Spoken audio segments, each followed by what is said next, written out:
અધિકારીઓની તોડબાજી રોકવા સીજીએસટી વિભાગે નોટિસથી માંડીને હિયરિંગ સુધીની તમામ પ્રક્રિયા ફરજિયાત ઓનલાઈન કરી દીધી હોવાનું જાણવા મળી રહ્યું છે, જેમાં કરદાતાઓ અને વેપારીઓની ફરિયાદ હતી કે અહીંના અધિકારીઓ નોટિસ ફટકારી ખુલાસા માટે રૂબરૂ મળવા બોલાવવાના નામે કોઈ કારણ વગર જ 2 થી 3 કલાક બેસાડી રાખતા હતા અને મોસમોટા વહીવટ કરતા હતા। ત્યારે આ ફરિયાદોને ધ્યાને લઈ આ અંગેની માર્ગદર્શિકા બહાર પાડવામાં આવી છે, જે મુજબ હવે કરદાતા કે વેપારીઓએ તમામ જવાબ કે ખુલાસા ઓનલાઈન કરવાના રહેશે અને તેનો સંપૂર્ણ રેકોર્ડ રાખવામાં આવશે।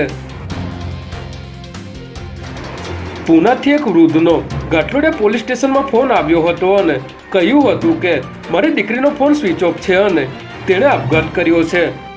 પોલીસ સ્ટેશનમાં આવેલા ફોનની ગંભીરતાને લઈને ગાંઠલોડિયા પોલીસની ટીમ સંકલ્પ રો હાઉસના મકાન નંબર 11માં પહોંચી હતી, જ્યાં એક પરિણીતાની લાશ મળી આવી હતી। આ પરિણીતાએ પતિના ત્રાસથી કંટાળીને આપઘાત કરી લીધો હતો અને મરતા પહેલા તેને તેની માતાને વોટ્સએપ મેસેજ કરી જાણ કરી હતી। ત્યારે સમગ્ર મામલે પોલીસે મહિલાના પતિ વિરુદ્ધ ગુનો દાખલ કરી આગળની કાર્યવાહી હાથ ધરી છે। દેશના 51માં ચીફ જસ્ટિસ ઓફ ઇન્ડિયા તરીકે આજે સંજીવ ખન્નાએ શપથ લીધા હતા।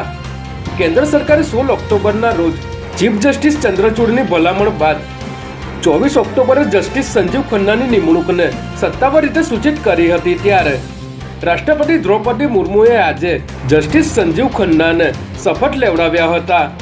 સંજીવ ખન્ના જાન્યુઆરી 2019થી સુપ્રીમ કોર્ટના ન્યાયાધીશ તરીકે સેવા આપી રહ્યા છે અને ઈવીએમની પવિત્રતા જાળવી રાખવા, ચૂંટણી બોન્ડ યોજનાને રદ કરવા તેમજ આર્ટિકલ 370 નાબૂદ કરવા સહિતના અનેક ઐતિહાસિક ચુકાદાઓ આપી ચૂક્યા છે।